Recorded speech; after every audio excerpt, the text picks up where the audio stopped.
species are disappearing at unprecedented rates, that productive soils are being lost to erosion and land degradation, that water supplies are increasingly scarce or contaminated, and that climate change is a present and pressing reality. But I know that people gather at a summit like this not because the end is nigh. People gather because they recognise the problems and because we know that business as usual cannot continue. We gather to debate what the transformational solutions for our planet are, which can put us on a sustainable course. I think we also gather here in the belief that humankind is up to meeting this challenge by embracing change and harnessing the full potential of green and inclusive development.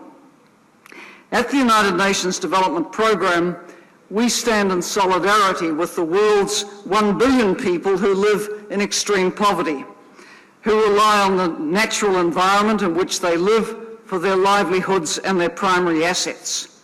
Preserving ecosystems is critical for their daily survival, as indeed it's important for the survival of us all. The world's poor are the most exposed to the effects of environmental degradation, not least to the severe floods and droughts, the extreme temperatures, and the rising sea levels resulting from climate change. How to advance human development and progress for all those yearning for a better life, while also securing the future of our planet and its ecosystems, is one of the greatest challenges of our times. And it's to be hoped that next year's Rio+20 summit in Brazil will see the international community come together as it did at the Earth Summit in 1992, determined to take action. At the top of its priorities must be an agenda for that transition to a cleaner, low-carbon and climate-resilient world economy, which also enables us to generate inclusive growth and eliminate extreme poverty and hunger. But achieving that will mean turning those old development models literally on their head. For example, I believe that gone are the days when clearing the world's great forests for other land uses can be regarded as synonymous with development. Far-sighted governments, including those of Indonesia and Norway, are working to put REDD+ into action. This innovative scheme to reduce emissions from deforestation and forest degradation was officially recognised in the outcome of the Cancun climate talks last December, and it links development gains to preserving our forests, not to clearing them. We've already seen the success of this approach in Brazil, where deforestation rates have fallen sharply. In such efforts, the role of governments is critical in setting the policy frameworks, enforcing the relevant laws and regulations, and doing the monitoring, the reporting and the verifying of what is happening. But governments cannot produce the needed results alone. Win-win outcomes need to provide gains for local communities and for development, and the private sector is badly needed on board. In Brazil, for example, the soy industry has agreed not to purchase soybeans produced on rainforest lands deforested since 2006. Industry commitments like that can make a huge difference. Nearly 20% of global greenhouse gas emissions are estimated to come from tropical forest degradation and outright deforestation. And this is why the leadership in this country, in Brazil, in other tropical forest countries is so critical to tackling climate change, along with the leadership of committed partners like Norway, who make it possible to advance forest preservation and development simultaneously through REDD+. UNDP and its UN REDD partners, UNEP and FAO and other UN agencies are privileged to be able to support REDD+. We see it as precisely one of the transformational solutions this conference is about. We need many more such solutions, capable of being taken to great scale to lock in a sustainable future for our planet. Transformation always begins with a vision of what can be, with setting goals for a different kind of future, and with building the partnerships which can help realise those goals.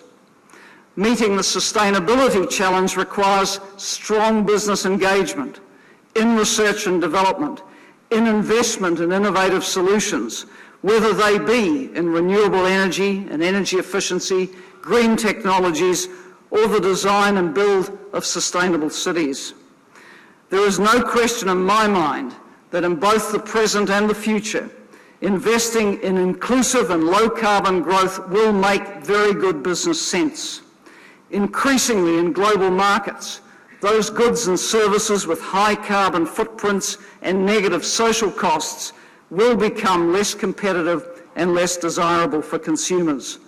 The proliferation of green certification systems indicates that future markets will demand much greater compliance with environmentally and socially responsible standards.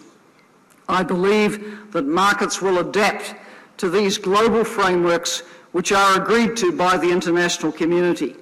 For example, what was agreed at last year's Biodiversity Summit in Nagoya establishes a groundbreaking new standard for ensuring that local communities and developing countries benefit much more equitably from the proceeds and uses of biological resources. Business as usual, where it leads to broken ecosystems and a warming climate, contributes to increasing economic volatility and in the end to higher costs and lower profitability of doing business. But conversely, I believe there will be significant business and livelihood opportunities and a better future for all of us if we collectively commit to a sustainable course. The way we live and the way we do business needs to be aligned with achieving inclusive and low-carbon development.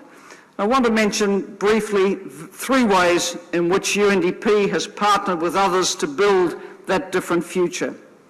First, 3 years ago, we became part of a new global partnership with governments and businesses to promote inclusive business models. Called the Business Call to Action, it encourages companies to adopt business models which spread the benefits of growth more widely.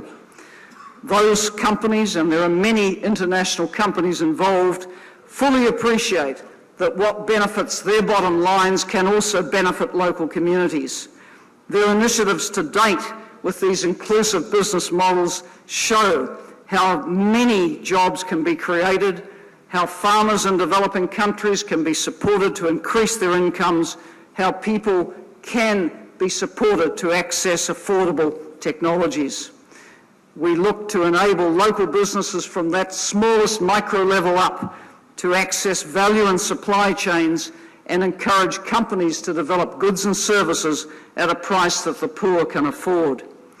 Now, with support from the government of Turkey, we have launched an international centre for the private sector and development to promote best practice in inclusive business models.